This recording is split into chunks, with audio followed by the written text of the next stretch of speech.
Gamal Abdel Nasser, the man who would become one of the most iconic figures in modern Egyptian history, was born on January 15, 1918, in the Bakos district of Alexandria. His father, Abdul Nasser Hussein, hailed from a modest lower-middle-class family that owned land in the village of Beni Mur, near Asyut in Upper Egypt. During this era, the Egyptian middle class was a small and distinct group, sandwiched between the wealthy Turkish-origin pashas, who dominated land ownership, and the vast peasantry who worked the land as tenants. Abdul Nasser Hussein had received his education at the American Missionary School in Asyut before joining the postal service in Alexandria in 1908. In 1917, he married Fahima Muhammad Hamad, the daughter of a coal merchant. Together, they had 4 sons, with Gamal being the eldest. Gamal shared an exceptionally close bond with his mother, and her tragic death in 1926, during the birth of her 4th child, left him heartbroken. At the time of her passing, Gamal was living in Cairo with his paternal uncle Khalil, and only learned of her death several months later. His father's decision to remarry in 1928 further strained their relationship, creating a lasting emotional distance between them. Gamal's childhood unfolded against a backdrop of profound instability in Egypt. For centuries, the country had been part of the Ottoman Empire, which ruled over the Middle East and the Balkans from Constantinople, modern-day Istanbul. However, as Ottoman power waned in the 18th century, Egypt began to carve out a greater degree of autonomy. European influence in the region surged after the opening of the Suez Canal in 1869, a project initially driven by the French but ultimately dominated by the British. By the 1870s, the British had effectively established control over Egypt, albeit unofficially, to protect their vital sea route to British India. When the Ottoman Empire entered World War I against Britain, Egypt's status was upgraded to a British protectorate. While the war underscored British dominance, it also ignited a wave of Arab and Muslim nationalism across the Middle East and North Africa. In 1919, Egyptian nationalist leader Saad Zaghloul led the Egyptian Revolution, demanding independence from British rule. The British initially resisted, exiling Zaghloul to the Seychelles, but eventually relented, granting Egypt greater autonomy and establishing the independent Kingdom of Egypt in 1922, with Sultan Fuad I becoming King Fuad I. Zaghloul returned from exile in 1923, and his WAV party won a landslide victory in the national elections the following year. Despite the appearance of independence, British influence remained deeply entrenched. British troops continued to be stationed in Egypt, and London maintained significant oversight to protect its strategic interests, particularly in Cairo and over the Suez Canal. During these turbulent years, Gamal's father was frequently transferred from one location to another due to his work with the postal service. Gamal often moved with his family, relocating to Asyut at the age of 3 and later to Catastrophe, north of Cairo. Between the ages of 7 and 9, Gamal spent 3 years in Cairo, studying at the El Nahassin Elementary School while living with his uncle Khalil, a civil servant. During this time, Gamal excelled academically and developed a love for exploring the area around Al-Azhar University. In 1929, he attended a private boarding school in Helwan, south of Cairo, before returning to Alexandria to rejoin his father, who had been reassigned to the Mediterranean port city. In 1930, while studying at Ras El Tin High School in Alexandria, Gamal joined a student demonstration in Manchia Square without fully understanding its purpose. After being arrested by the police, he learned that the protest had been organized by the nationalist Young Egypt Society, which was opposing the Egyptian government's annulment of the 1923 constitution to reduce the power of parliament. This experience marked a turning point for Gamal, as he began to develop a deeper political consciousness and a growing opposition to British rule in Egypt. In 1933, Gamal moved to Cairo with his family and enrolled at the El Nada School, where he became head of the student union. Living near the National Library, he spent much of his free time reading biographies of historical figures who had shaped Egyptian history, such as Alexander the Great, Julius Caesar, Napoleon, and Lawrence of Arabia. He was also deeply influenced by revolutionary leaders and nation-builders like Otto von Bismarck and Giuseppe Garibaldi, who had unified Germany and Italy in the 19th century. Additionally, Gamal drew inspiration from Egyptian nationalists like Mustafa Kemal, the anti-British lawyer and journalist who founded the Egyptian Nationalist Party, and Ahmed Shawki, regarded as the greatest Arab poet of his time. Another key influence was Tawfiq al-Hakim, whose novel Return of the Spirit, published in 1933, called for a charismatic leader to guide Egypt to freedom from European colonialism. As a teenager, Nasser was introverted and sensitive but deeply aware of the injustices in Egyptian society, including British interference and the stark inequality between the wealthy elites and the masses. In 1935, he wrote to his close friend Hassan al-Nasher, expressing his belief that Egyptians needed a leader to inspire them in their struggle for freedom. That same year, widespread demonstrations erupted across Egypt demanding the restoration of the 1923 constitution. Nasser led a student protest in Cairo on November 9, 1935, and was shot by police. His actions were reported in the nationalist newspaper Al-Gehad, and on November 12, King Fuad I reinstated the constitution in response to public pressure. In 1936, King Fuad I died and was succeeded by his son King Farouk I, who was initially welcomed as a more liberal ruler. That same year, the Anglo-Egyptian Treaty was signed, granting Egypt greater control over its foreign policy and paving the way for the country to join the League of Nations in 1937. However, Nasser opposed the treaty because it allowed British troops to remain in Egypt, including 10,000 soldiers stationed to protect the Suez Canal. Nasser aspired to attend the military academy, but his initial application in 1936 was rejected due to his lack of social connections and his involvement in student protests. Undeterred, he reapplied and was eventually accepted in March 1937 after petitioning General Ibrahim Carey, the Undersecretary of War. During his 17 months at the military academy, Nasser formed close friendships with Abdul Hakim Amir and Anwar Sadat, relationships that would profoundly shape Egypt's future. Nasser excelled in his studies and graduated quickly in 1938 as a second lieutenant.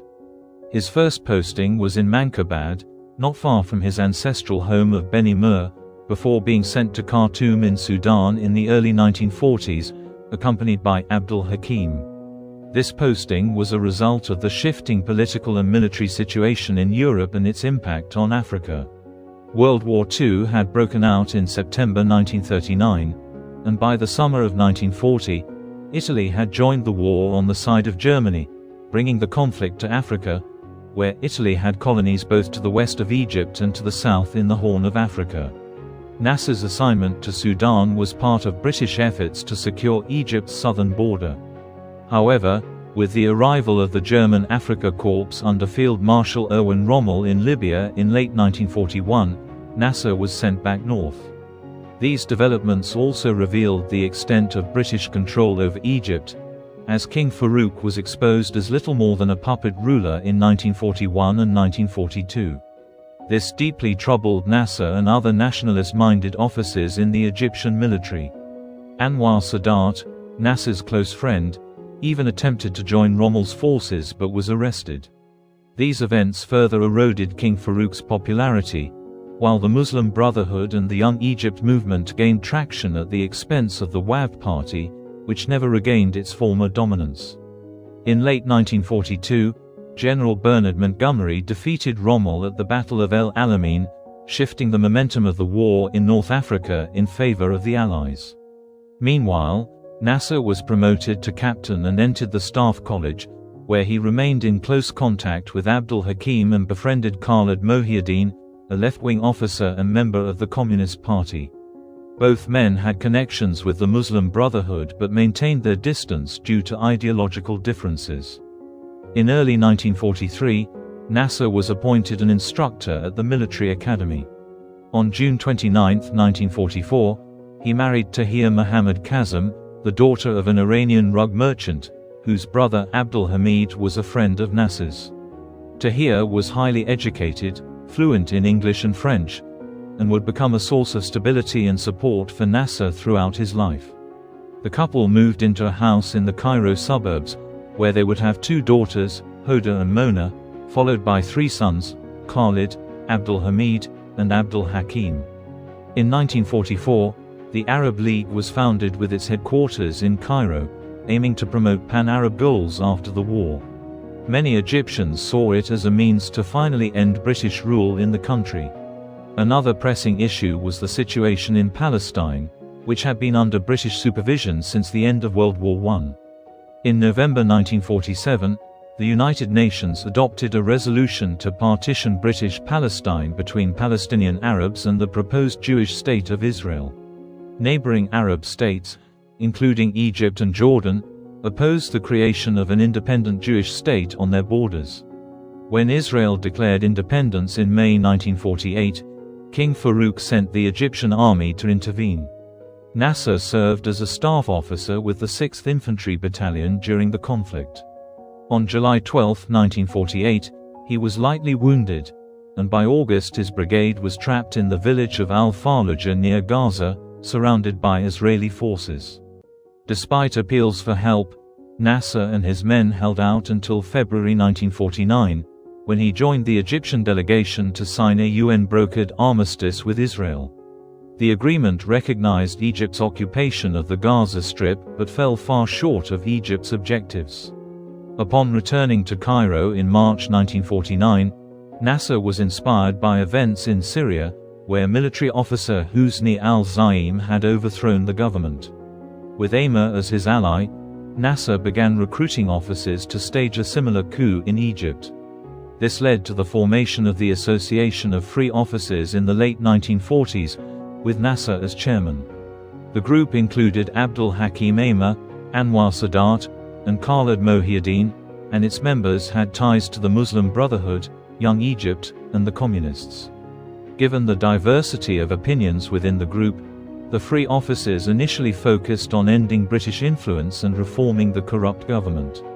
In January 1950, while the Muslim Brotherhood boycotted elections, the WAV party returned to power on a platform similar to that of the Free Officers.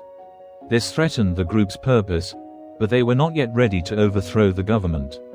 In October 1951, Prime Minister Nasser's decision to discard the Anglo-Egyptian Treaty led to widespread demonstrations in the Suez Canal zone against the British military presence. Meanwhile, tensions grew between King Farouk and the Officers' Club, with Nasser pushing for General Mohammed Naguib, a decorated war hero, to be promoted to a senior position. This became a point of contention between the Crown and officers like Nasser. The situation came to a head in July 1952 when Nasser learned that King Farouk had a list of the Free Officers members and planned to arrest them. Nasser rushed to launch a coup, recruiting General Naguib as its figurehead due to his own relatively junior rank. On July 23, 1952, the Free Officers seized key points in Cairo, and Anwar Sadat announced the creation of the Revolutionary Command Council (RCC), with Naguib as chairman and Nasser as vice-chairman. Nasser then demanded King Farouk's abdication, and on July 25, Farouk left Egypt for exile, leaving his infant son as King Fuad II. In September 1952, Nasser founded the Liberation Rally, a political organization to promote the RCC's activities, with himself as Secretary-General. The coalition that had brought the Free Officers to power soon fractured due to ideological differences with the Muslim Brotherhood and the Communists. In January 1953, Nasser and the RCC proposed abolishing all political parties except the Liberation Rally, a move opposed by Naguib. Despite their rivalry, Nasser and Naguib agreed to abolish the monarchy, and on June 18, 1953, Egypt was declared a republic, with Naguib as president and Nasser as deputy prime minister and interior minister. Nasser soon moved to undermine Naguib. In February 1954, he had Naguib kidnapped and while he was detained, appointed Abdul Hakim Amer as commander-in-chief of the army and assumed the role of prime minister himself. Nasser forced Naguib from the presidency in November 1954 following an assassination attempt orchestrated by the Muslim Brotherhood. With Naguib removed, Nasser became Egypt's de facto military dictator. In less than 10 years, Nasser rose from being an obscure mid-ranking military officer at the conclusion of the Second World War to initially leading the Egyptian Revolution and subsequently seizing power himself soon after. Not satisfied with this achievement, in the subsequent years, he aimed to position himself as a pan-Arab leader in the Middle East and North Africa, representing a new type of ruler who was liberated from the constraints of monarchy and dedicated to a form of socialism. As a result, he advocated for land reform after seizing power in 1954, while his ambition to be recognized as an Arab leader was evident in his establishment of the Voice of the Arabs radio station to disseminate his anti-colonial and Arab nationalist message. At the same time, he was receiving requests from the British Foreign Secretary, Anthony Eden, regarding joining the Baghdad Pact, a proposed alliance among Middle Eastern nations and the United Kingdom, aimed at integrating several Muslim countries into the Western, US-led coalition during the Cold War against the Soviet Union. Exhibiting his opposition to the Western powers, Nasser declined to join the pact and also urged other Arab nations to refrain from doing likewise. Ultimately, the Baghdad Pact was comprised of only 5 members: the United Kingdom, Iraq, Iran, Pakistan, and Turkey. Instead, in April 1955, Nasser participated in the Bandung Conference in Indonesia alongside the host President Sukarno, India's Jawaharlal Nehru, Yugoslavia's dictator Josip Tito, and Premier Zhou Enlai of the Communist People's Republic of China. The 37-year-old Nasser bolstered his international standing and came to be regarded as one of the key figures at the conference, after which Egypt joined Indonesia, India, and Yugoslavia in proclaiming neutrality during the Cold War, an affiliation that would later be termed the Non-Aligned Movement in 1961. The members of this movement sought to maintain connections with both the Soviet bloc and the West, without pledging allegiance to either side. In this context, Nasser requested military support from the Soviet Union to defend against Israeli incursions into Gaza and along the Egyptian border. The Soviets consented and directed Communist Czechoslovakia to facilitate the transaction to create the appearance that the arms were not being supplied directly from Russia. The arrangement directly contradicted the Baghdad Pact, and while American officials worked through diplomatic channels to persuade Nasser to annul it, the agreement was finalized in September 1955. After assuming power in 1952, Nasser and his fellow members of the Revolutionary Command Council resolved to allow themselves 3 years to solidify their hold on the nation before establishing parliamentary institutions. In January 1956, a new constitution was released that created a National Assembly consisting of 350 members. However, this was enacted within a single-party framework under the Liberation Rally, and Nasser had no plans to surrender power through free and fair elections. Following a referendum in June 1956, the constitution was ratified, and Nasser assumed the presidency of Egypt, while the Revolutionary Command Council was dissolved as part of the transition to civilian rule. However, despite the significance of these events, Nasser was not entirely secure in his position when viewed from the international perspective.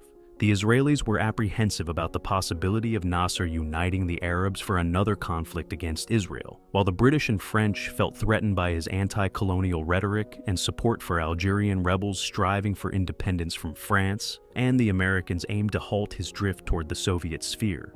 In 1956, Nasser's relationship with the Western world faced a profound crisis. During the mid-1950s, while the Revolutionary Command Council governed Egypt, Nasser and his governmental allies decided on a new infrastructure initiative intended to revolutionize the Egyptian economy. This involved constructing one of the largest dams worldwide across the River Nile at Aswan. The objective of the project was to exert greater human control over the Nile's annual flooding, and to serve as a hydroelectric initiative, which would alter the nature of Egyptian agriculture and create a substantial new source of electricity to support the country's projected industrialization.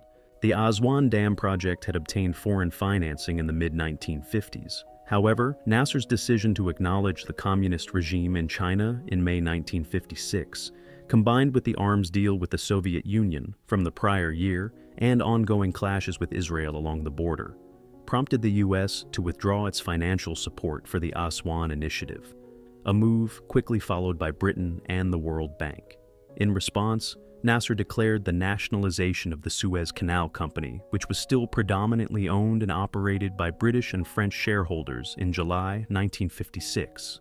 Soon after, Egyptian military forces moved to seize control of the canal, which had largely remained under European authority even following the Egyptian Revolution. This event triggered the Suez Crisis. Nasser's nationalization of the company, in the name of the people, was received with enthusiasm in Egypt and across the Arab world, but with indignation in European capital cities. Britain, France, Israel, and the United States began to contemplate their options in response. Upon hearing the news, the pro-British Iraqi Prime Minister, Nuri Said, who was in London, sought a meeting with Anthony Eden to discuss how to handle Nasser, advising the British Prime Minister to hit him hard, and hit him now.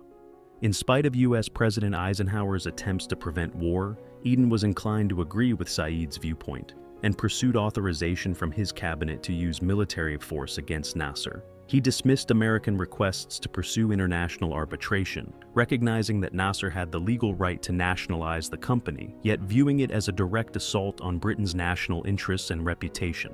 He rationalized British actions to the international community on the grounds that the Egyptians would lack the technical expertise to manage one of the world's vital waterways, and that Nasser's actions could affect global trade. Nasser's own propaganda, which was disseminated through the radio channel Voice of the Arabs, targeted the British consistently while attempting to avoid provoking the Americans. At the UN Security Council, the Soviet Union supported Nasser while the British and French were opposed to him, and the United States rejected military action. This situation ensured that Britain and France were compelled to operate independently without UN or US sanction. Within weeks, a collaborative plan among British, French, and Israeli forces was developed to invade Egypt and regain control of the canal, along with significant portions of the Sinai Peninsula. The coordinated military operation commenced on the 29th of October 1956, as Israeli troops moved into the Sinai Peninsula to the east of the canal, while British and French forces bombed Egyptian military installations. Despite some of his allies encouraging him to capitulate, Nasser pledged to continue fighting and established a people's militia of 400,000 men, which he named the Liberation Army. Aware that the poorly equipped Egyptian military was outmatched, Nasser commanded the evacuation of Sinai with the aim of engaging in guerrilla warfare, luring the enemy into the desert. Simultaneously, he ordered the withdrawal of the Egyptian Air Force to Sudan and Saudi Arabia, subsequently sinking 47 ships to obstruct the canal. When British and French paratroopers initiated landings at Port Said at the northern end of the canal on the 6th of November, Soviet Premier Nikolai Bulganin issued a threat of nuclear retaliation against the British, French, and Israelis. That same day, President Eisenhower demanded the immediate withdrawal of British, French, and Israeli forces from Egypt. The clear American demand culminated in a UN ceasefire resolution on the 7th, by which time the Israelis had occupied a large portion of the Sinai Peninsula. Although Eisenhower's intervention was crucial, Nasser earned global respect for standing up against the British and French. UN resolutions recognized that the canal was Egypt's property, leading to the withdrawal of British and French troops in December. Anthony Eden stepped down as Prime Minister on the 9th of January 1957, while the Suez Canal was cleared of vessels and debris, and it was reopened on the 8th of April, roughly 1 month prior to the completion of the Israeli forces' withdrawal from Egypt. Overall, the entire episode represented a significant defeat for British national pride in particular, and the Suez Crisis is widely regarded as the onset of the decline of Britain's empire, with its colonies across Africa gaining independence in the decade that followed. Consequently, Nasser played a crucial role in the decolonization of Africa during the mid-20th century.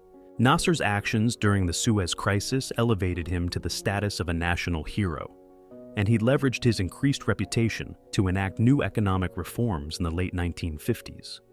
In the first 5 years after assuming power, Nasser primarily focused his economic initiatives on land reform, But starting in 1957, he also began nationalizing the remaining British and French assets in Egypt, although he compensated shareholders.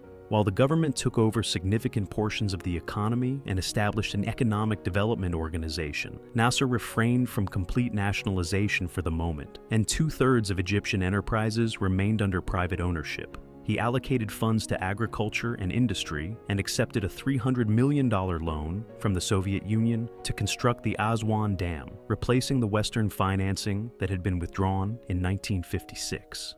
As part of his initiative to advance the Egyptian economy, he also increased access to education and facilitated technical and vocational institutions, while convincing the leaders of Al-Azhar University to modernize their curriculum and start teaching the sciences.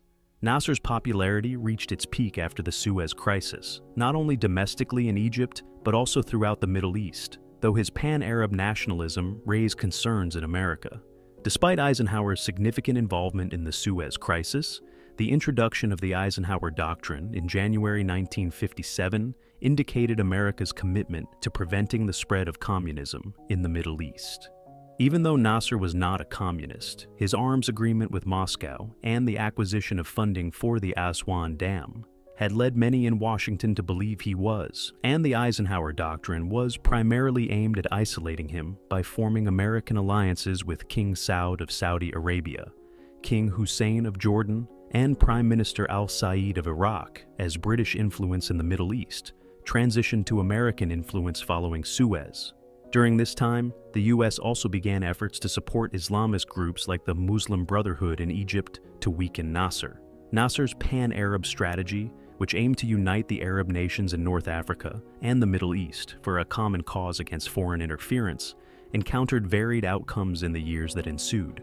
Conversely, in 1957, King Hussein of Jordan started to steer his nation away from Egypt diplomatically, concerned about the threat Nasser's popularity posed to his authority in Jordan. However, the situation was different further north in Syria. The country had faced significant instability after the conclusion of French colonial rule in 1946, with the radical Ba'ath movement and the communists both struggling to weaken the more moderate government. Nasser was soon drawn into this conflict. In January 1958, a group of Syrian army officers traveled to Egypt to request that Nasser endorse a political union between Egypt and Syria. They were separated by Israel and Jordan, but he consented on the stipulation that he would retain full control of the newly merged state. A new national assembly was to be formed with 400 Egyptian and 200 Syrian delegates. With this unusual arrangement established, on the 1st of February 1958, the United Arab Republic was announced with Nasser serving as its president. Later that month, he traveled to the Syrian capital of Damascus and paid a visit to the tomb of Saladin, the Islamic warlord who had led the Muslims during the Third Crusade at the conclusion of the 12th century. In a speech delivered by the tomb, Nasser pledged to follow Saladin's example to achieve total Arab unity. The establishment of Nasser's United Arab Republic startled the Arab world, and Nasser's competitor, Iraqi Prime Minister Nouri al-Said, now sought to counter it and safeguard his own position by pursuing a royal union between Iraq and Jordan. Nevertheless, prior to any such royal union being executed, the Iraqi monarchical government was toppled in a military coup that resulted in the slaughter of the royal family in Iraq. On that same day, having struggled to suppress pro-Nasser sentiments in his own nation, President Camille Chamoun of Lebanon invoked the Eisenhower Doctrine, leading to U.S. Marines landing in Lebanon. Nasser was apprehensive about a U.S. military invasion, but the election of Fuad Chehab as president of Lebanon in September 1958 alleviated tensions, and both sides reached an agreement to settle their disputes the following March. Meanwhile, Nasser aimed to integrate Iraq into the UAR, but the new military regime there was reluctant to do so. In March 1959, Nasser supported an attempted coup by Iraqi officers in Mosul to seize control as an initial step toward incorporating Iraq into the United Arab Republic. But the insurrection was suppressed, and Nasser would have to be satisfied with governing only Egypt and Syria. Although he opposed communism, by the late 1950s, Nasser was employing communist methods to manage the economy in Egypt and Syria. In 1956, he had appointed the young economist Aziz Sidki as Minister of Industry, and Sidki developed a 5-year plan announced in 1960 to boost private investment in economic development. In July 1961, Nasser enacted a series of decrees to nationalize banks, shipping companies, and heavy industrial enterprises, while other firms were mandated to sell a controlling stake to the government. Having neutralized the left, Nasser believed that these measures would weaken the capitalists and landlords and reinforce his rule in Syria. However, the nationalization decrees instead instigated a coup on September 28, 1961, by a faction of army officers who opposed the union with Egypt. They seized control in Damascus and rapidly proclaimed Syria's independence from Nasser's United Arab Republic. While military units in northern Syria fought to defend the political alliance with Egypt, and Nasser initially attempted to respond by deploying the Egyptian special forces at the port of Latakia, he decided to withdraw them within a few days, as he was unwilling to shed the blood of fellow Arabs in what appeared to be a futile endeavor. Ultimately, the geographical separation between Egypt and Syria made it unfeasible to exert control over Syria from Egypt once a rebellion erupted there. Consequently, on October 5th, Nasser conceded the secession of Syria and acknowledged the independence of the new Syrian government, although the United Arab Republic continued to function as the official designation of Egypt until 1971. Following the loss of Syria, Nasser initiated a fresh phase of economic nationalization within Egypt, increasing state control over the economy to 51% by 1962. Furthermore, Nasser enacted a specific law that seized the assets of 167 extremely wealthy people and implemented a 90% tax on earnings exceeding 10,000 Egyptian pounds, a relatively minimal benchmark even for that era. Nasser's economic policies were closely linked to his social agenda, and in 1962, Nasser introduced a national charter that changed the name of the National Union to the Arab Socialist Union, signifying Nasser's pan-Arab and socialist beliefs. The political agenda encompassed the establishment of comprehensive healthcare, affordable housing, and safe drinking water. Consequently, Nasser's initiatives led to the economy growing by 6.5% yearly from 1960 to 1965. But economic challenges persisted, and in 1961, Nasser had to purchase 200,000 tons of wheat from the United States to nourish Egypt. Although the withdrawal of Syria represented a harsh setback to Nasser's pan-Arab aspirations, developments in Yemen in 1962 provided him with a chance to reaffirm his influence. From 1958 to 1961, the Kingdom of Yemen under Imam Ahmad had been included in a confederation with the United Arab Republic known as the United Arab States. This arrangement had established connections between Egypt, Syria, and Yemen regarding their shared foreign policy, but did not bind the nations completely in the manner Egypt and Syria were united between 1958 and 1961. In September 1962, Imam Ahmad passed away and was succeeded by his son Muhammad, but soon after that month, the new Imam's chief of staff, Abdallah al-Salal, orchestrated a coup against him and declared a new Yemen Arab Republic. Nasser promptly acknowledged the new republic, but in early October, Imam Muhammad's royalist forces retaliated with assistance from Saudi Arabia. Nasser dispatched Egyptian soldiers to Yemen to assist the new administration. By 1963, more than 15,000 Egyptian troops were present in the nation, and the conflict persisted with no resolution in sight. His choice to permit the deployment of chemical weapons during this operation has tarnished Nasser's reputation in the long term. In 1964, Vice President Abdel Latif Bogdadi stepped down from office in dissent against Nasser's involvement in Yemen, which he subsequently referred to as Nasser's Vietnam. By 1966, the Egyptian military presence had risen to 60,000 troops before Nasser began to comprehend the pointless nature of staying in Yemen and commanded a gradual retreat. In 1963, Nasser's pan-Arab vision remained optimistic. The preceding July, the Algerian War concluded with French acknowledgement of Algerian independence, elevating Nasser's close associate Ahmed Ben Balla to power. In February 1963, Nasser's rival in Iraq, Abdul Qasim, was ousted from power and executed by firing squad after a coup led by the Nasserists and the Iraqi Ba'ath Party, which may have also received assistance from the American Central Intelligence Agency. The new Ba'ath government quickly initiated a harsh crackdown on the communists who had supported Qasim. The Nasserist Abdul Salam Aref, who had been instrumental in bringing Qasim to power 5 years prior, was appointed as president, creating anticipations of an Egyptian-Iraqi union that would make up for the loss of the Syrian union 2 years prior. While there was division within the Iraqi government regarding joining the Nasser-led union, when the Ba'athists took control in Syria in March, they were explicit about their wish to rejoin the UAR with enhanced autonomy. On March 14th, Nasser initiated discussions with the governments of Syria and Iraq on establishing a new union among the 3 states. However, his actions jeopardized the negotiations. He attempted to dominate the discussions and demanded to be referred to as president by the attendees, while addressing them by their first names.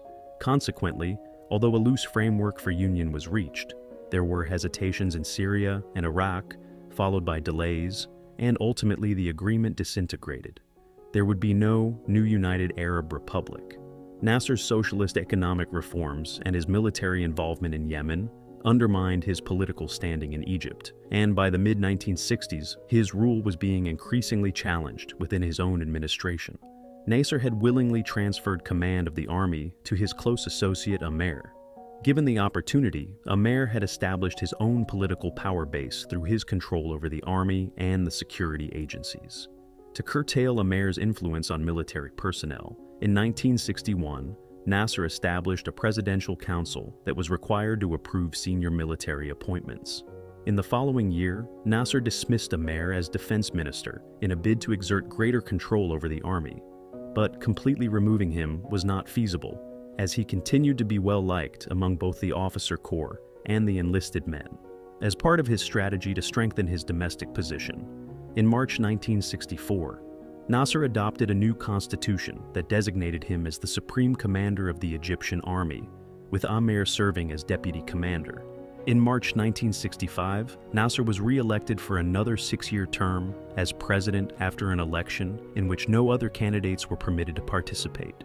This electoral success obscured the reality that Nasser's popularity was waning. Even though Nasser managed to commemorate the completion of the first phase of the construction of the Aswan Dam in 1964, his economic policies began to struggle. There was a deficit of essential consumer goods, and the nation was becoming heavily dependent on foreign imports, which weakened the balance of trade and increased government debt. While striving to solidify his grip on power domestically, Nasser still faced persisting challenges regarding Israel and his relations with other Arab leaders. Nasser was convinced that Arab unity was essential for addressing the situation with Israel. In January 1964, after discovering that Israel intended to reroute the waters of the Jordan River to irrigate the Negev desert, he convened an Arab League conference in Cairo, during which he approved the establishment of the Palestine Liberation Organization, directed by the Palestinian diplomat Ahmad al-Shukayri. The PLO possessed a military branch, the Palestine Liberation Army, which was mainly overseen by the nations that hosted it, namely Egypt, Syria, and Iraq. While Nasser was eager not to become embroiled in conflict with Israel until the Arabs were prepared for it, a younger group of Palestinian activists who had matured in refugee camps after the 1948 war were eager to confront Israel and reclaim their homeland.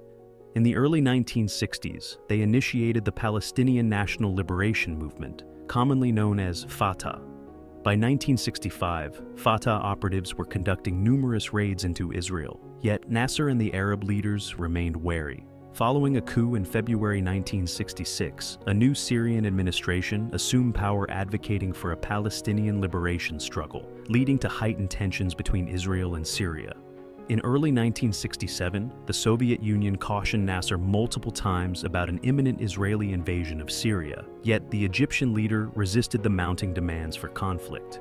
In March, the Israelis asserted their right to cultivate the demilitarized zone between Israel and Syria, igniting skirmishes between both sides. After the Israeli Air Force downed 6 Syrian aircraft in early April, Nasser faced escalating pressure from the Arab world to act. As the Soviets persisted with their alerts regarding an Israeli invasion of Syria, Nasser directed Egyptian forces to the Sinai Peninsula and called for the withdrawal of UN peacekeeping troops stationed there on May 16, 1967, which was approved 2 days later. While Amer suggested a preemptive strike against Israel, Nasser notified both the United States and the Soviet Union that he would adopt a defensive posture. Despite continuing doubts concerning the Egyptian army's capabilities, by the end of May, Nasser was convinced that war was unavoidable. On the 23rd, he blocked the Straits of Tiran between Sinai and Saudi Arabia to Israeli maritime traffic, effectively cutting off Israel's access to the Red Sea, which the Israelis deemed a declaration of war. On May 30th, King Hussein of Jordan traveled to Cairo and formalized the alliance with Egypt and Syria, but the decision came too late for the two nations to coordinate any joint military actions before Israel initiated its offensive. Around 7:30 a.m. on the morning of June 5th, the Israeli Air Force began its assault on Egypt. Abdel Hakim Amer was en route to the front at that moment, and Egyptian anti-aircraft personnel had been instructed not to engage while he was airborne. As a consequence, more than 300 Egyptian aircraft were damaged while on the ground within a period of 2 hours. Meanwhile, Israeli tanks made significant progress on the ground in Sinai and took control of the town of El Arish. The next day, Israeli troops overtook the Gaza Strip and were also making strides against the Jordanians in the West Bank, compelling thousands of Palestinian refugees to flee across the Jordan River toward the Jordanian capital of Amman. Nasser went to Amer's command center demanding explanations, and the two former allies blamed one another for the catastrophe.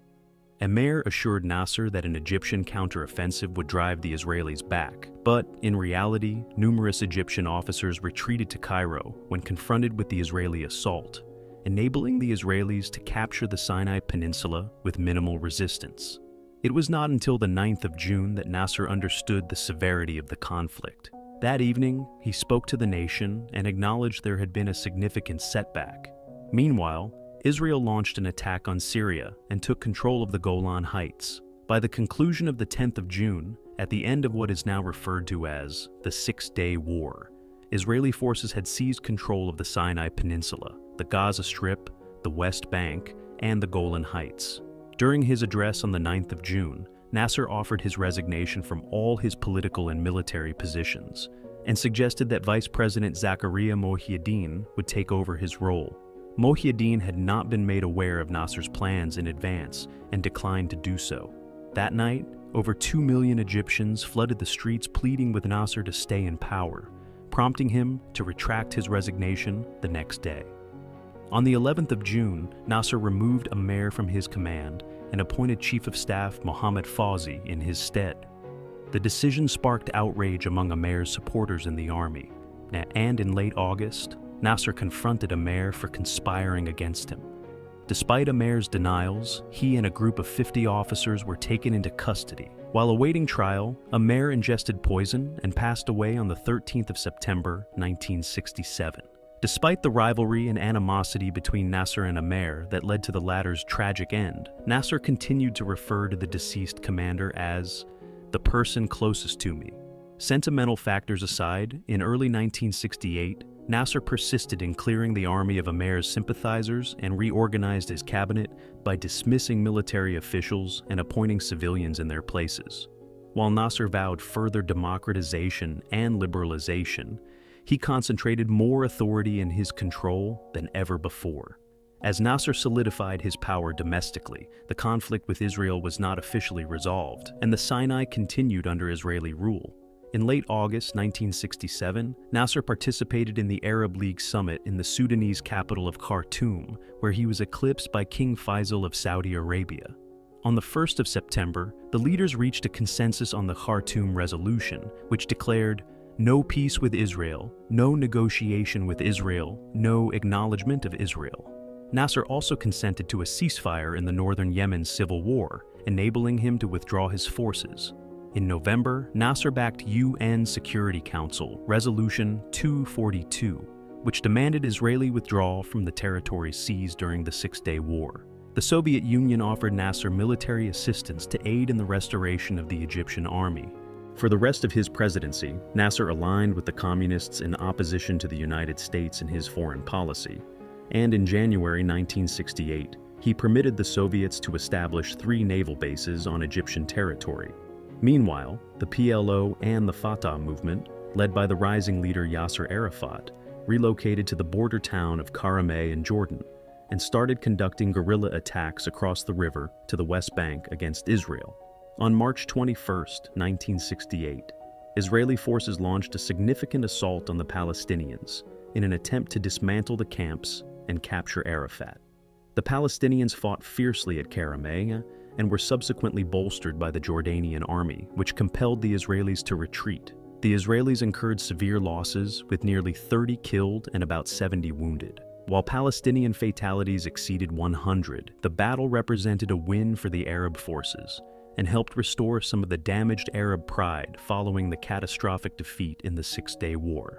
Nasser was pleased with Fatah's achievements and extended an invitation to Arafat and the PLO leaders to Cairo. During this meeting, Nasser transferred the leadership of the Arab struggle against Israel to Fatah, noting that the Palestinians had more freedom to advance the cause as they were not constrained by UN resolutions. Nasser committed to supplying Arafat with all necessary military and financial support to liberate Palestine.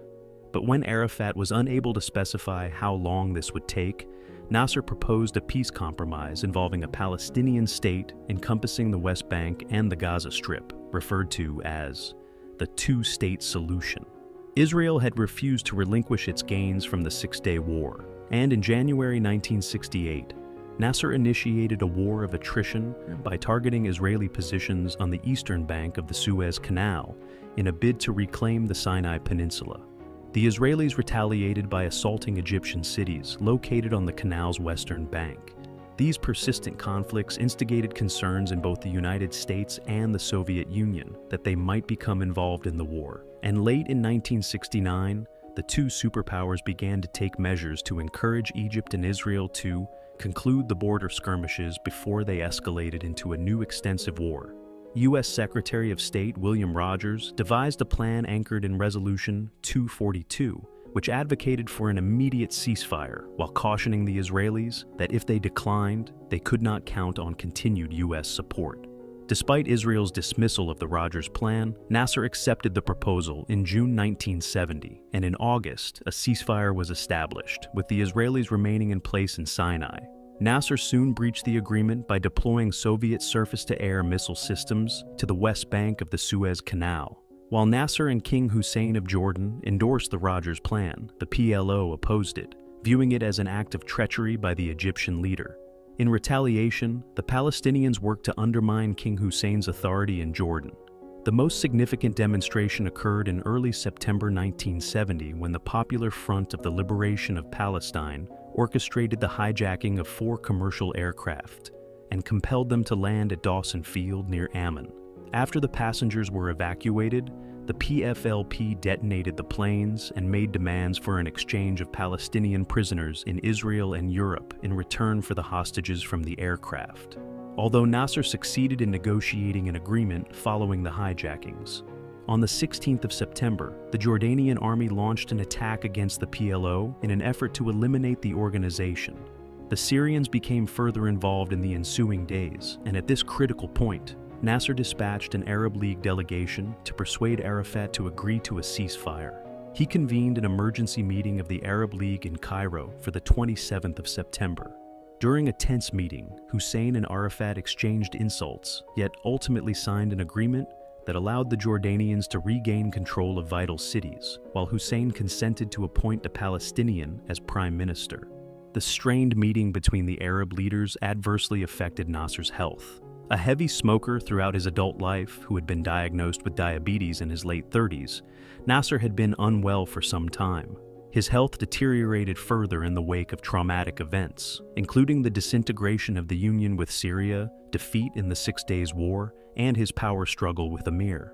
Since 1967, he had endured several heart attacks, though these were not disclosed to the public. On the 28th of September, 1970, mere hours after saying goodbye to the Emir of Kuwait, the last Arab leader to depart the Cairo conference, Nasser suffered a heart attack and was taken home, where he passed away that evening at the young age of 52. An estimated 5 million mourners gathered for his funeral in Cairo on the 1st of October, 1970. Both King Hussein and Yasser Arafat, the two men who had argued so fiercely days before, attended the funeral and cried openly. Nasser was succeeded as president by Anwar Sadat. As Speaker of the National Assembly for most of the 1960s, Sadat had not taken a significant role in Nasser's administration, but he had been appointed vice president in December 1969. After ascending to the presidency, he remained in office until his assassination in October 1981. Gamal Abdel Nasser leaves a profound legacy in Egypt and the broader Arab world. His political beliefs, particularly his pan-Arab nationalism, emerged from the tumultuous era of Arab history in the 1920s and 1930s, as the Arabs sought to expel the British and French from the Middle East in the wake of the First World War. From this backdrop, he rose as a leader of the Association of Free Officers that overthrew the British-supported monarchy in Egypt in 1952. After consolidating power in 1954, Nasser established himself as a distinctive leader of his time. He was deeply committed to pan-Arabism and was also resolute that Egypt would pursue its own path in the Cold War, avoiding close alliances with either the US or the Soviet Union. Instead, he embraced a more moderate form of socialism. His policies yielded some success, while the development of the Aswan Dam significantly transformed Egypt's economy in various ways. Yet, Nasser will ultimately be evaluated based on his foreign policies. On one hand, Nasser's choice to nationalize the Suez Canal and his defiance against Britain and France appears reasonable in hindsight, ending European interference in what was a sovereign nation, while it has also secured for him a position in the records of broader modern history as African decolonization hastened rapidly after Suez. However, in other areas, his initiatives were less effective. The United Arab Republic was brief. His involvement in the North Yemen civil war during the 1960s was misguided, and his stance towards Israel left Egypt more vulnerable on its northeastern border at the time of his death than when he came to power in the mid-1950s. In summary, there were both achievements and setbacks during Nasser's rule, but there is no denying he was one of the more significant figures in modern Arab history. What are your thoughts on Gamal Abdel Nasser? Was he one of the most remarkable political leaders in Arab history who dealt a severe blow to British and French colonial aspirations at Suez? Or is this overshadowed by his poor political choices in the 1960s? Golda Meir, who would later become known as Golda Meir, was born on May 3, 1898, in Kiev, the capital of modern-day Ukraine, which at the time was part of the Russian Empire. Her father, Moshe Mabovich, was the son of a soldier in the Russian army. He received an education at a well-regarded religious school in Slonim, located in what is now western Belarus, before training as a carpenter. Her mother, Blum Nidich, was also from the region, and the couple would go on to have 8 children, though only 3 survived to adulthood: Shana, Golda, and Sipke, later known as Clara. Golda, the middle child, was born in 1898, 9 years after her eldest sister Shana, who was born in 1889, and 4 years before her younger sister Sipke, who arrived in 1902. The family, devoutly Jewish and part of the Pale of Settlement, lived in Pinsk. This region had been established as a restrictive zone for Jews within the Russian Empire since the late 18th century, severely limiting their rights and freedoms. After Sipke's birth, responsibility for Golda's care largely fell to Shana, who was just 12 years old at the time. Golda's early life was shaped by poverty and hardship. She grew up in a household dominated by 3 generations of strong-willed women: her grandmother, mother, and older sister. These women had a profound impact on her worldview and resilience. In early 1903, Moshe Mabovich moved the family to Pinsk, where Golda lived with her Nidich grandparents. That same year, a wave of anti-Jewish violence, or pogroms, began sweeping across the region, starting with the Kishinev pogrom in Moldova. Rumors of an impending attack in Pinsk led to widespread fear. Golda's father took precautionary measures, boarding up the family's home to protect him from potential attackers. Meanwhile, Shana armed herself with a kitchen knife. While no pogrom occurred in Pinsk, the fear and tension left an indelible mark on 5-year-old Golda. Following these events, Moshe decided to emigrate to the United States, joining many Russian Jews fleeing persecution and seeking better opportunities. He traveled alone initially, hoping to secure work and save enough money to bring his family over later. During his absence, Shayna became increasingly involved in political discussions with local students. They debated potential solutions to the pervasive anti-Semitism and discrimination they faced, gravitating towards socialism and Zionism. These ideological debates and Shayna's political involvement deeply influenced Golda during her formative years. In 1906, Moshe, now going by Morris, had saved enough to send for his family. Golda, her mother, and her sisters made the arduous journey to join him. Using forged documents, they traveled through Vienna and Antwerp before boarding a ship to Quebec, Canada. From there, they took a train to Milwaukee, Wisconsin, where they were reunited with Moshe. Life in Milwaukee marked a significant change for the family. Bloom opened a grocery store with Shayna's help to support the household, while Golda attended the 4th Street School, which has since been renamed in her honor. Golda thrived in school, excelling academically and becoming involved in community initiatives. She co-founded a society dedicated to helping underprivileged classmates. At home, the family's modest residence became a hub for local members of Pol Zion, a labor Zionist organization. Golda joined their ranks at the age of 14, solidifying her lifelong commitment to Zionist and socialist ideals. Although her parents envisioned a traditional future for her, including marriage and domesticity, Golda was determined to pursue her education. Encouraged by Shayna, she defied her parents' wishes and attended high school in Milwaukee. Her time there was short-lived, however, as she moved to Denver, Colorado, to live with Shayna and her husband. During her stay in Denver, Golda was exposed to a dynamic intellectual environment. Her sister's home hosted frequent gatherings where socialism, Zionism, literature, and women's rights were passionately discussed. These experiences deepened Golda's political convictions and aspirations. Returning to Milwaukee, Golda completed high school in 1916. She became increasingly active in Zionist causes, dedicating herself to the dream of a Jewish homeland in Palestine. Her determination to immigrate to Palestine eventually led to her marriage to Morris Meyerson in 1917. Golda's unwavering commitment to her goals played a decisive role in their relationship, as she made it clear she would only marry Morris if he agreed to emigrate with her. Despite initial delays caused by World War I, the couple finally fulfilled their dream, arriving in Palestine in 1921. Golda and Morris initially settled in Tel Aviv before joining Kibbutz Mohavia in the Jezreel Valley. Life on the kibbutz was physically demanding but fulfilling for Golda, who embraced the communal lifestyle and quickly earned respect within the community. Her leadership abilities began to shine, and she took on various responsibilities, from tending to the fields to managing financial affairs. Her dedication and natural leadership did not go unnoticed, and she became increasingly involved in the broader Zionist movement. In late 1921, Golda represented Mohavia at a kibbutz movement gathering, where she was surrounded by influential political figures.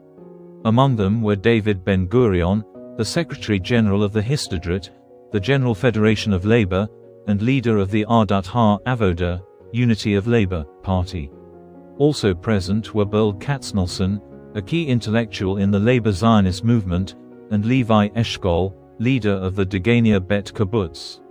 During her speech at the conference, Golda faced criticism for addressing the attendees in her native Yiddish instead of Hebrew. Upon returning to Mohavia, she discovered that her husband Morris was battling depression and malaria. Despite his condition, Golda remained dedicated to her political responsibilities and was soon chosen to represent her kibbutz at the Women Workers' Council. In 1923, as the council's delegate to the Second Histadrut Conference, Golda argued that women should be integrated into the leadership of the Histadrut rather than forming a separate women's council. This proposal caught the attention of leaders like Ben-Gurion and Katznelson. By 1924, Morris grew disillusioned with kibbutz life, prompting the couple to relocate to Tel Aviv and later to Jerusalem. While Morris appreciated Jerusalem's rich history and culture, Golda maintained her focus on the Zionist political scene in Tel Aviv. On November 23, 1924, Golda gave birth to a son, Menahem, named after her maternal grandfather. The following year, she briefly returned to Mohavia with her infant son. However, when the kibbutz members assigned her to nanny duties instead of agricultural work, she returned to Jerusalem. In May 1926, after the birth of her daughter Sarah, Golda took a teaching position at a private school to support her family. That same year, her parents moved to Palestine and settled in Herzliya, north of Tel Aviv. Despite frequent visits to her parents and sister, Golda grew increasingly unhappy in her personal life and became distant from Morris. Rumors began to circulate about her romantic involvement with other men, including David Remez, head of Solol Bonnet and a protégé of Burl Katznelson. In 1927, Remez offered her the position of Secretary General of the Women's Workers' Council to bolster the Histadrut's influence within the organization. Golda accepted the role and moved back to Tel Aviv with her 2 children, leaving Morris behind in Jerusalem. Golda used her role in the Women's Council to actively participate in Histadrut debates, which played a crucial role in establishing the foundation for the future Jewish state. Her growing influence led to her being sent to the United States to raise funds for Jewish immigration to Palestine. Her American background made her popular among audiences, and she was later tasked with building support in Britain and France among socialist organizations. Upon returning to Palestine, Golda witnessed the formation of Mapai, the Workers' Party of the Land of Israel, through the unification of the country's 2 major socialist factions. In 1932, she traveled to the United States seeking treatment for her daughter Sarah's kidney condition and to revitalize the labor Zionist movement. Over the next 2 years, Golda tirelessly toured North America, championing the Zionist cause and portraying the efforts of Jewish pioneers in Palestine in biblical terms. When she returned to Palestine in 1934, Golda was appointed to the Histadrut's Executive Council, where she oversaw the tourism sector. Despite Ben-Gurion's success in increasing Jewish immigration, particularly to Tel Aviv, which had grown to a population of 150,000, these influxes sparked riots among the Arab population. In response, British authorities imposed immigration quotas, which were seen as excessively high by the Arabs and too restrictive by the Jews. During this time, Palestine continued receiving Jewish refugees fleeing Nazi Germany after Adolf Hitler came to power in 1933. While Golda continued her international efforts as the Histadrut's representative, part of her work included assisting Jewish immigrants in finding housing and employment through the Jewish Agency, which acted as the de facto Jewish government in Palestine. When political violence erupted between Arabs and Jews in 1936, the British government sent Lord William Peel to chair a commission of inquiry aimed at resolving the Palestine issue. After meeting with Arab and Jewish leaders, the Peel Commission concluded that partitioning Palestine was the best solution, establishing a newly independent Jewish state while annexing much of the land to the Arab Kingdom of Transjordan to the east. While David Ben-Gurion welcomed the idea of an independent Jewish state, Golda Meir strongly opposed the Peel Commission's partition plan, which allocated only a quarter of historical Palestine to the Jews. At the 20th Zionist Congress held in Zurich in 1937, Golda rallied support from right-wing Zionists who rejected concessions to Arabs, as well as Jewish socialists who advocated for a united Palestine with Arabs and Jews living together. The Congress endorsed Golda's position, and the Second British Commission in 1938 rejected the partition proposals. Meanwhile, the situation for European Jews worsened following Hitler's annexation of Austria and threats to incorporate Czechoslovakia into the Nazis' Third Reich in 1938. Golda pleaded with British officials to increase the restricted immigration quota, cut to just over 10,000 in 1937, and served as an operative for the Mossadler Aliyah Bet, a secret network smuggling Jews out of Nazi-occupied Europe. In the summer of 1938, U.S. President Franklin D. Roosevelt convened the Evian Conference, bringing together representatives from 32 nations to discuss the plight of European Jews. As an observer representing the Jews of Palestine, Golda was outraged by the expressions of sympathy without any substantial action toward accepting refugees. In May 1939, British Prime Minister Neville Chamberlain unveiled a final plan for Palestine, confining the Jewish population to just 5% of the land and restricting migration to 75,000 over the next 5 years. An independent Palestinian state was to be established, governed jointly by Arabs and Jews. The Jews in Palestine felt betrayed, and Golda, alongside Ben-Gurion and other leaders, led nearly 200,000 Jews in a general strike. At the same time, Jewish communities prepared for war against both the British and Arabs, establishing settlements throughout the country. At the 21st Zionist Congress in Vienna in August 1939, as plans for Jewish resistance were solidifying, Nazi Germany signed a non-aggression pact with the Soviet Union.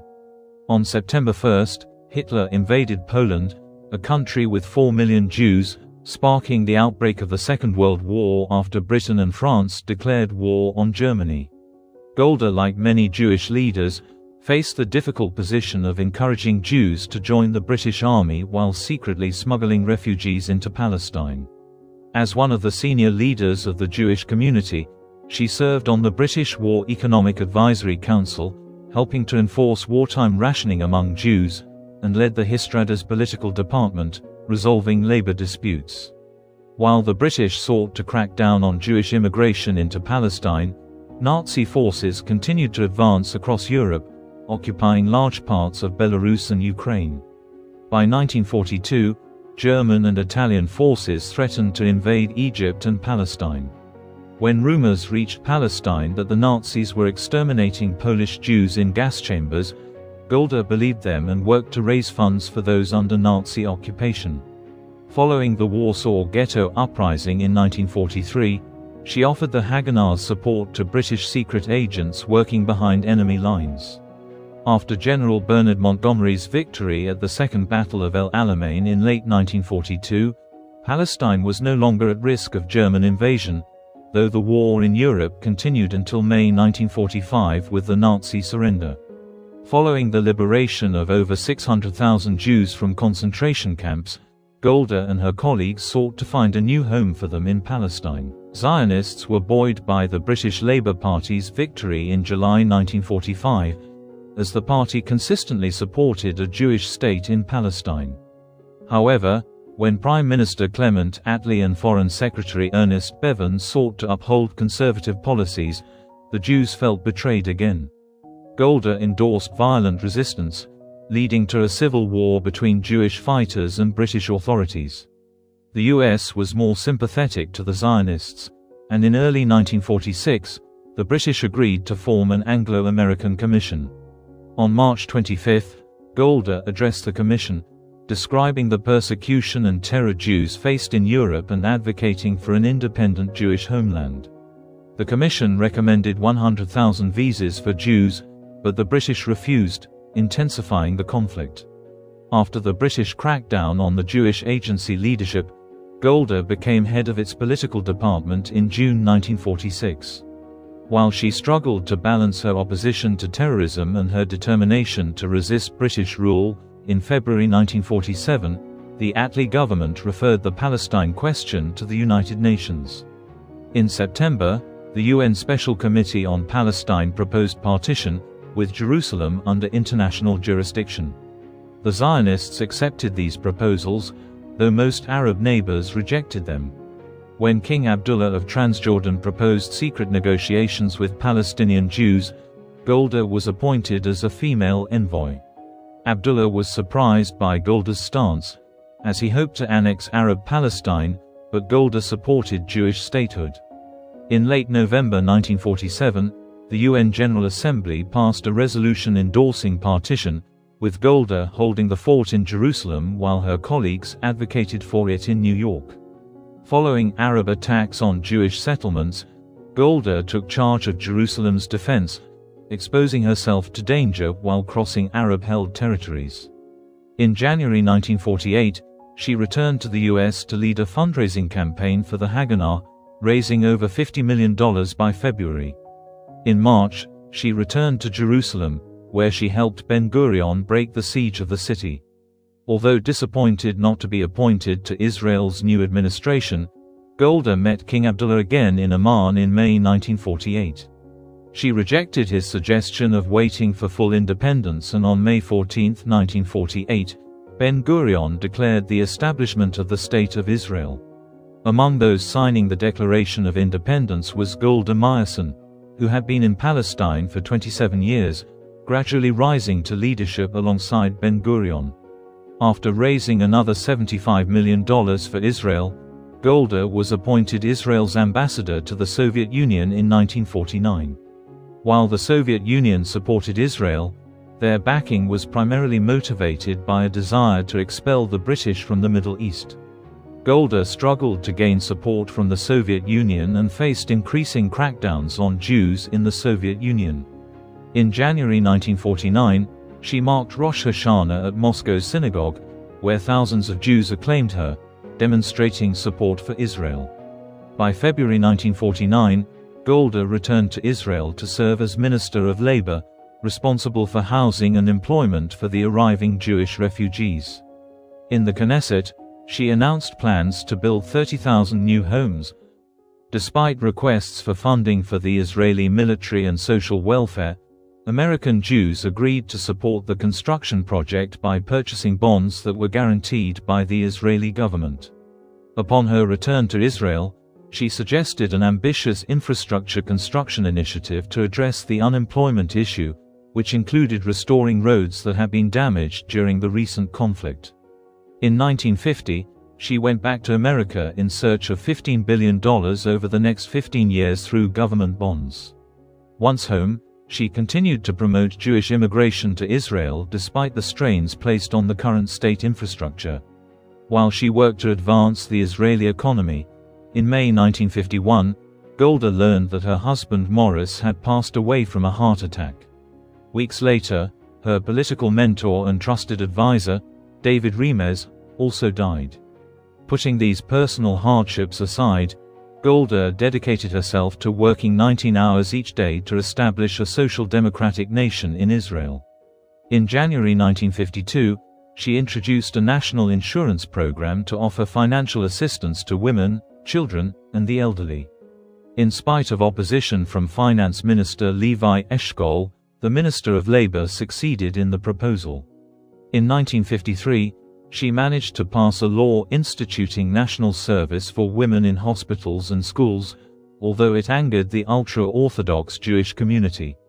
In 1955, when Golda was invited by Ben-Gurion to run as the Mapai candidate for mayor of Tel Aviv, she lost after two conservative Orthodox representatives voted for the incumbent. Even though a ceasefire mediated by the United Nations had been in effect since July 1949, Arab insurgents, or Fedayeen, continued to carry out attacks on Israeli territory.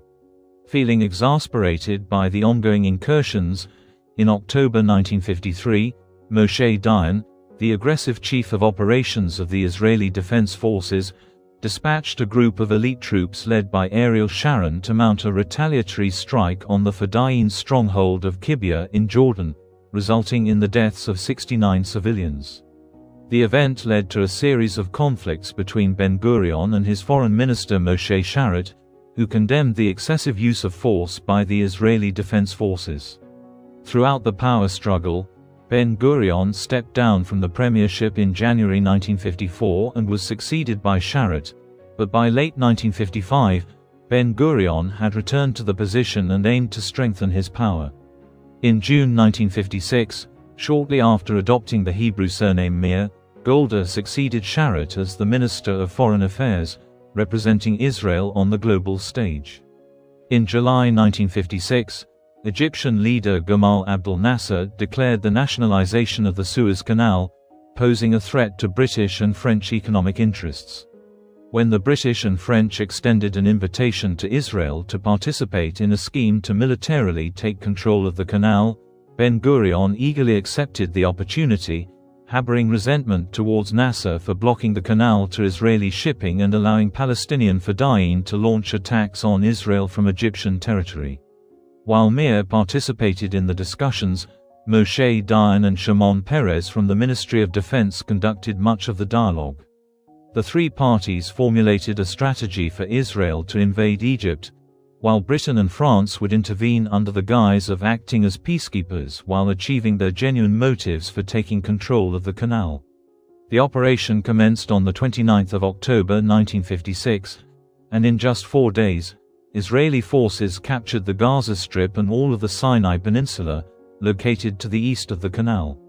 Despite suffering severe losses, Nasser made the canal impassable by sinking vessels and garnered international sympathy, while both the Soviets and the Americans urged Israeli troops to pull back at the United Nations. At the UN Foreign Minister Golda Meir represented Israel, contending that the Israeli presence in the Sinai Peninsula was a defensive measure after the Fedayeen consistently assaulted Israel from bases in Egypt. Under diplomatic pressure from the United States, Ben-Gurion consented to withdraw from the Sinai in exchange for American acknowledgement of Israel's right to respond to further Fedayeen assaults originating from Egypt. Meir reluctantly delivered a speech at the UN to this effect but felt let down when the Americans did not recognize Israel's right to respond. Following the Suez crisis, Meir and Ben-Gurion also found themselves at odds regarding their approach to West Germany. While Ben-Gurion pursued economic and military assistance from the Germans, Meir was cautious about engaging a government that still employed numerous former Nazi officials. Over time, as Germany evolved into Israel's second-largest supplier of arms, Meir eventually backed Ben-Gurion's strategy of fostering closer relations with Germany to the point that in 1965, she accepted the appointment of former Nazi officer Ralph Friedman Pauls as German ambassador to Israel. In May 1960, Israel's National Security Agency, Mossad, captured the prominent Nazi official Adolf Eichmann from Argentina, where he had escaped in 1945 after being convicted of war crimes. When Argentina raised concerns with the UN that Israel had breached its sovereignty, Meir provided a robust defense of Israeli actions, claiming that the unlawful incursion was warranted to bring those responsible for the Holocaust to justice. The UN supported her argument, and Eichmann was put on trial and executed in Israel in June 1962. Meir devoted a significant part of her time as foreign minister to fostering connections with newly independent nations in sub-Saharan Africa. Although Meir regarded black Africans as natural partners in the battle against colonialism and ethnic discrimination, the African nations were appreciative of the chance to obtain economic aid from a nation that had not participated in dividing the continent.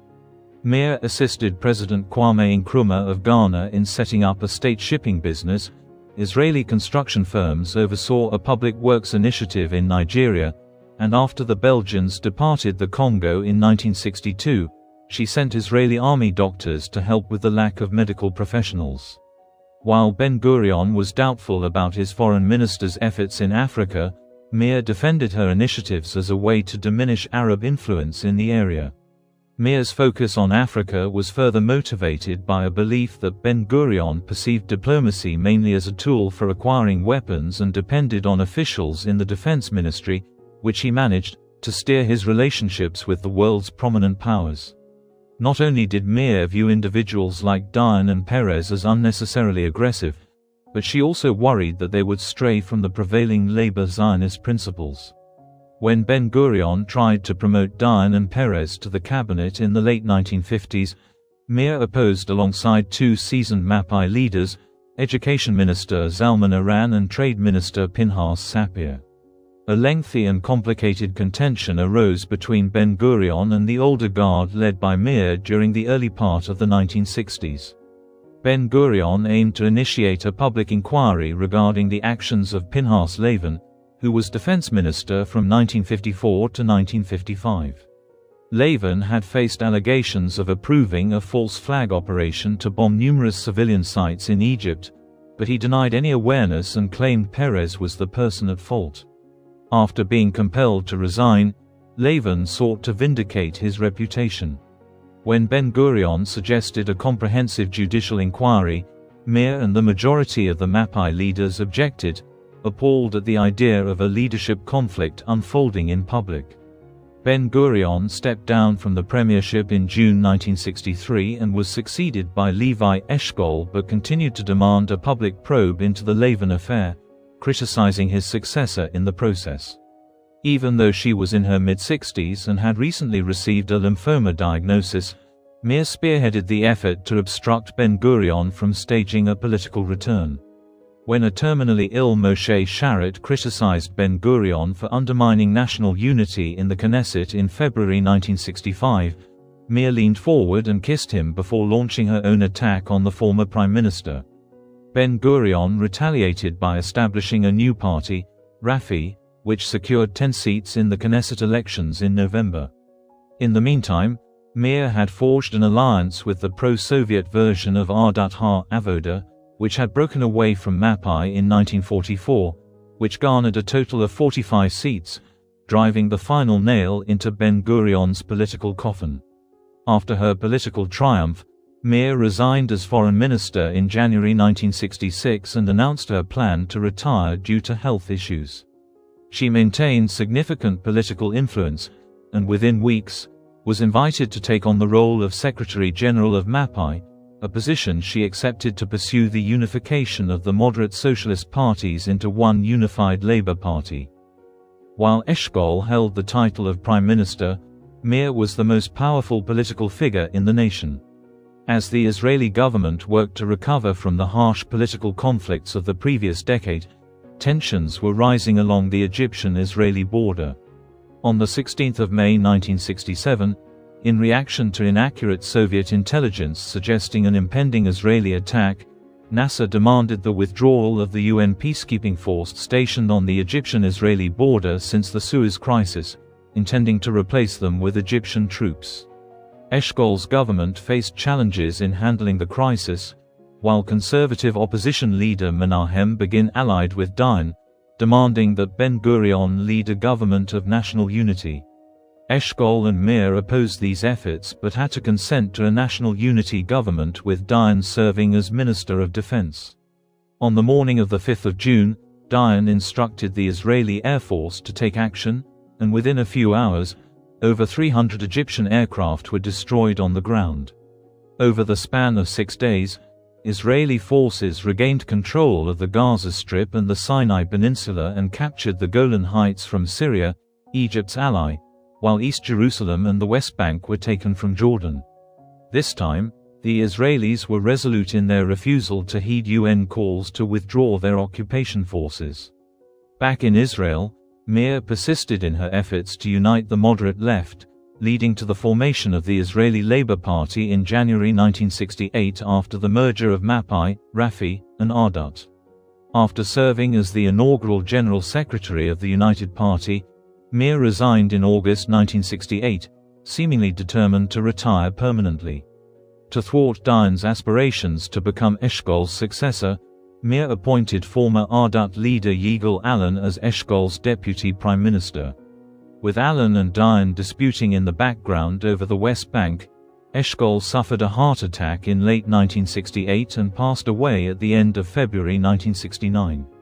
Understanding that appointing either Allon or Dayan as prime minister could lead to a division in the party, Labour Secretary General Pinhas Sapir invited Meir to take on the role of new prime minister. Acknowledging her declining health, she agreed only after being assured by her doctor that she had another decade to live.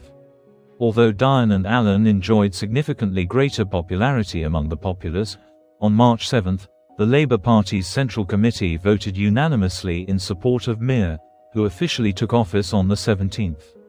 Just 2 months shy of her 71st birthday, the woman who had been Ben-Gurion's close confidant in the 1950s before orchestrating his political decline in the 1960s had become the first female head of government in the Western world. In 1968, following the embarrassing loss in the Six-Day War, Nasser initiated the war of attrition by launching missiles from the western bank of the Suez Canal into Israeli-occupied Sinai. As Prime Minister, Meir inherited Eshkol's coalition, which encompassed the entire political spectrum and led to political stalemate. Due to her humility and pragmatic approach, by July, her approval rating surged to 90%, and in October 1969, she directed an alliance of Labour and the left-wing Mapam Party, which secured 56 seats in the Knesset.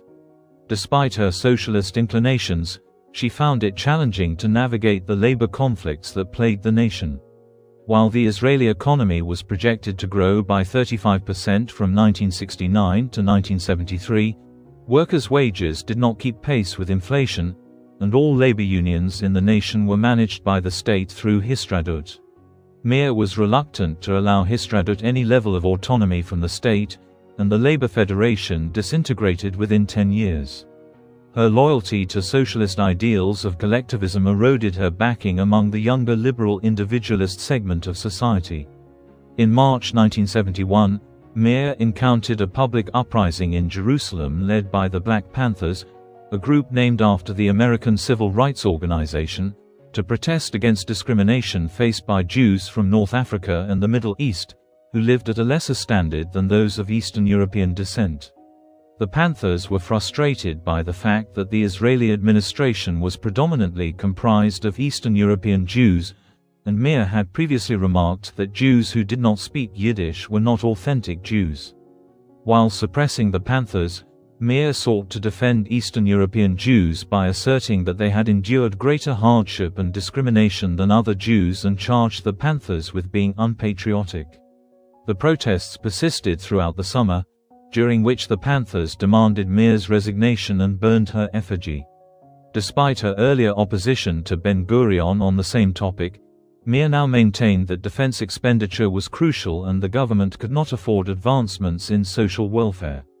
Regardless of the Israeli military's success record, Meir was concerned about Israel's ongoing survival, particularly after the Palestinian Liberation Organization's leader Yasser Arafat, who had taken over from the ailing Nasser as the leader of the Arab cause in 1970, declared that the Arabs aimed for the destruction of the State of Israel.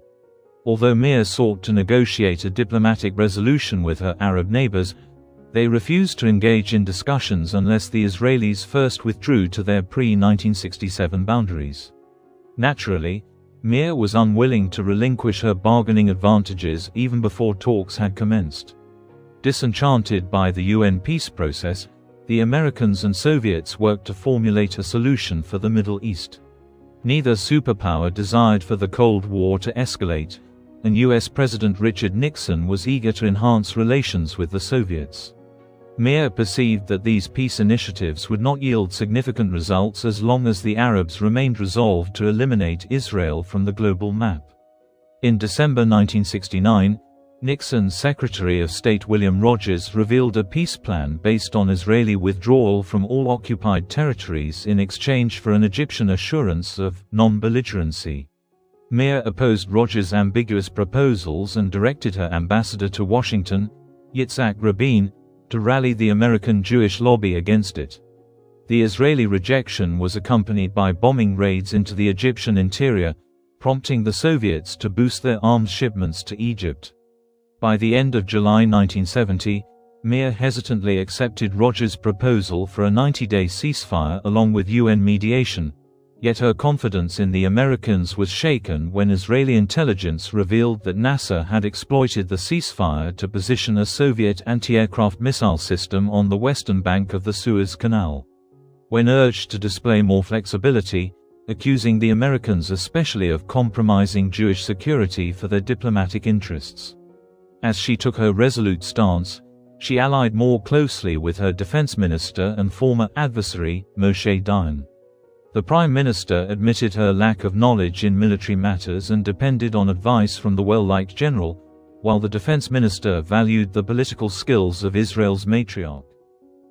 The passing of Nasser in September 1970 sparked expectations for a peace agreement with his successor, Anwar Sadat.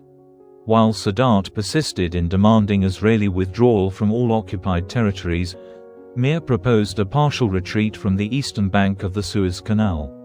Even though Sadat found the counteroffer unacceptable, Meir outlined a plan that would allow Israel to retain the Golan Heights, Jerusalem, and the Egyptian port of Sharm el-Sheikh, situated at the southern end of the Sinai, while Israeli forces would withdraw from the remainder of the peninsula. These proposals led Menahem begin to initiate a vote of no confidence against her, which she narrowly overcame.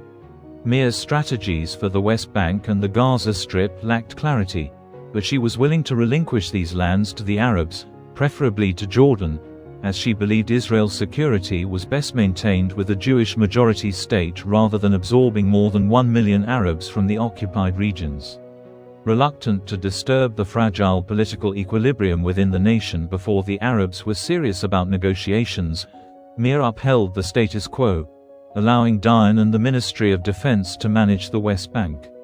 Dayan supported the unconventional idea of establishing a permanent Israeli military presence in the West Bank while permitting the Arab regions to be governed by Jordan. Despite opposition from most of his government peers, Dayan anticipated that coexistence would foster peace and began to execute his vision, constructing Jewish settlements in the West Bank and promoting the flow of goods and people between Israel and Jordan. Even though the Jordanians participated in the 1967 conflict alongside the Egyptians, they remained Israel's closest ally among the Arab nations. Israelis acknowledged that King Hussein faced significant pressure to exhibit pan-Arab unity from compatriots and his own Palestinian constituents.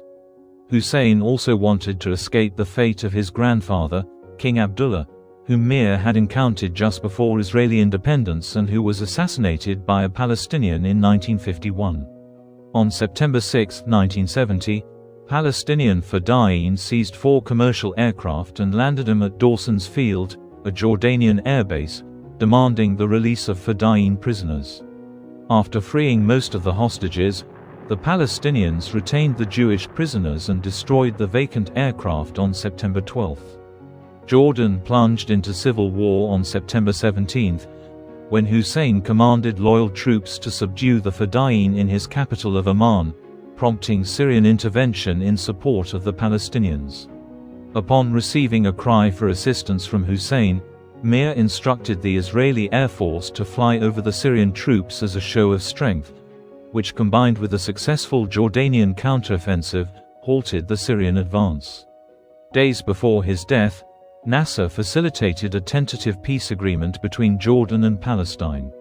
As the impasse in the Middle East persisted, numerous entities offered to mediate a peace agreement, including a delegation of African leaders.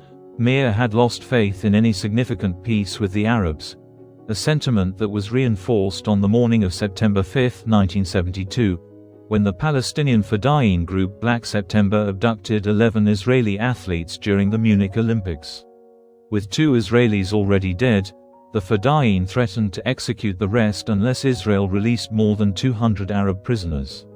The incident marked the most recent in a series of terrorist assaults against Israeli targets authorized by Arafat's Palestine Liberation Organization, or PLO. When the Fedayeen declined to accept a ransom payment from the West German authorities, German police initiated a failed rescue operation, which led to the deaths of all the Israelis, 1 German police officer and 5 Fedayeen. In response, on September 15, Meir authorized Mossad to carry out an operation to track down the Fedayeen responsible for Munich. When Meir faced criticism for denying the Palestinians their right to their own nation, she refused to recognize the existence of a distinct Palestinian nation and contended that Palestinian Arabs were free to reside in any of the Arab nations in the Middle East. In May 1973, after 4 years at the helm of the country, Meir declared her intention to step down from the premiership in October. Her approval ratings remained over 70%, the economy was experiencing rapid growth, and Israel was receiving substantial military assistance from the US government, which made her feel increasingly secure. While Meir shifted her focus from defense to social policy, in August the Syrians set up Soviet anti-aircraft batteries opposite the Golan Heights. On September 25, King Hussein covertly visited Israel to alert them of a looming Syrian attack backed by Egypt. Despite Israeli intelligence reports indicating that Egyptian troops were moving towards the Suez Canal, Dayan believed the Egyptians would not have the courage to confront the Israeli military. On October 5, the Chief of Staff of the Israeli Defense Force, General David Elazar, suspected that hostilities were on the horizon, but the Israeli leadership refrained from full-scale mobilization.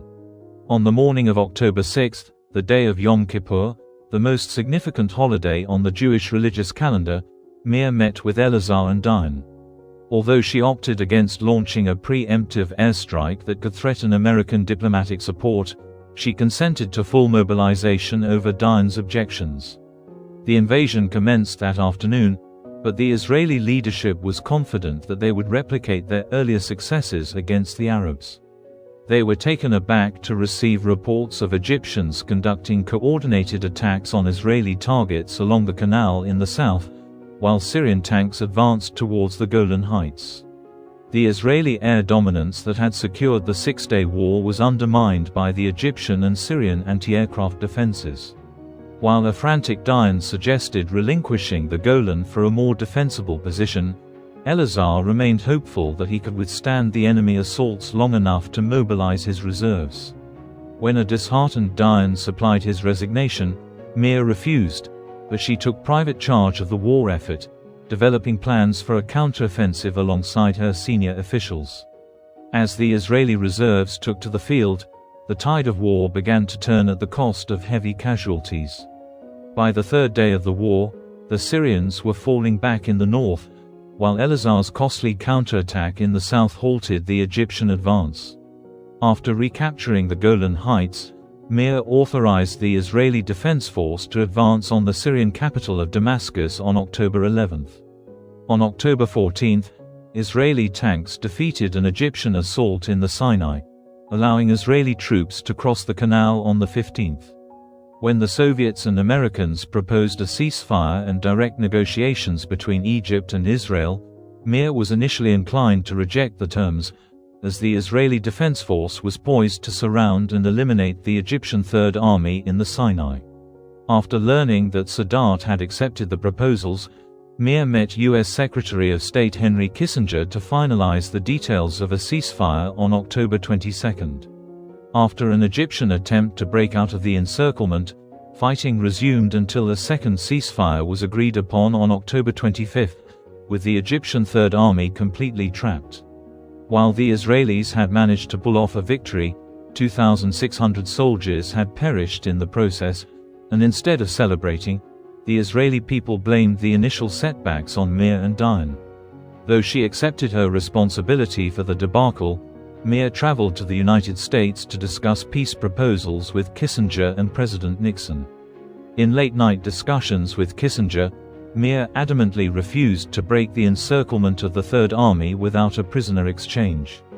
In the meantime, on October 28, Egyptian and Israeli military officials made substantial progress in negotiating a prisoner exchange, the resupply of the Egyptian Third Army, the gradual withdrawal of troops from both sides, and the reopening of the Suez Canal.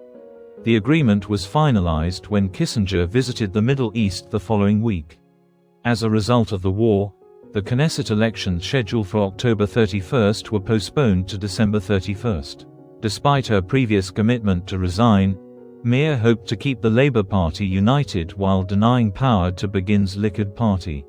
While Dayan had been blamed for the failure to prepare for the war, Meir kept her defense minister in his post, causing her own popularity to decline. On December 21, Israeli Foreign Minister Abba Eban attended the Middle East Peace Conference in Geneva alongside the Jordanian and Egyptian delegations, but the meeting lasted one day without being reconvened. When voters went to the polls on December 31, Meir's Labour Party won 40% of the vote against 29% for Likud. While Labour remained the largest party, Meir was disappointed to have lost support. As she tried to form a new government, Meir realized that whether she retained Dayan or sacked him, a faction of the Labour Party would refuse to back the government.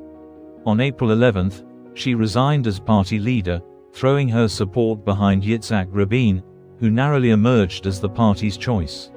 Meir retained the premiership until she was able to secure a disengagement agreement with Syria, brokered by Kissinger on May 31. On June 3, she left the Prime Minister's office and was succeeded by Rabin. At the age of 76, Golda Meir was a legend in her own lifetime. When her ghost-written autobiography was published in 1975, it became a global bestseller. On November 14, 1977, Meir attended the opening of Golda, a Broadway play by William Gibson. Days later, she returned to Israel to meet Anwar Sadat, who was visiting Israel after declaring his willingness to make peace. When Meir asked the Egyptian president why he could not have met her several years earlier, Sadat responded that the time was not right. Earlier in the year, Menachem Begin had become prime minister after defeating Labour in the Knesset elections in May. Meir was disheartened that the conservative Begin, who appointed the rehabilitated Dayan as his foreign minister, was taking the credit for making peace. In September 1978, Begin, Sadat, and US President Jimmy Carter negotiated the Camp David Accords, paving the way for Israeli withdrawal from the occupied territories. While Begin and Sadat were in Oslo to receive the 1978 Nobel Peace Prize, Golda Meir died of lymphoma at the age of 80 on December 8, 1978. Golda Meir had lived an extraordinary life spanning 3 continents. After being born into poverty in the Russian Empire with the threat of pogroms hanging over her, she spent her childhood in the United States, where she became a passionate believer in the labor Zionist movement. After struggling to balance her life ambitions with her parents' demands, she prevailed upon her reluctant husband to move to Palestine, anticipating the establishment of a Jewish nation following the Balfour Declaration. After a challenging first decade in the kibbutz and struggling to make ends meet in Jerusalem and Tel Aviv, Meir began her slow climb up the ranks of Jewish political leadership, becoming an indispensable advocate for the Zionist movement in the United States, neglecting her children and leaving her husband in the process. After working tirelessly to support European Jews under Nazi occupation in the 1930s and 40s, Meir emerged as the right-hand woman of David Ben-Gurion, the father of the Nation of Israel, founded in 1948. What are your opinions on Golda Meir? Was she a powerful leader who proved to the world that women could confront men on the global political arena and secured the ongoing existence of the State of Israel? Or did she overlook several chances to establish peace with the Arabs due to her inflexibility and rigidity? Thank you for watching. I hope you found this video helpful and inspiring. If you enjoyed it, don't forget to give it a thumbs up and subscribe for more content like this. Share your thoughts in the comments below, and let me know what topics you'd like to see next.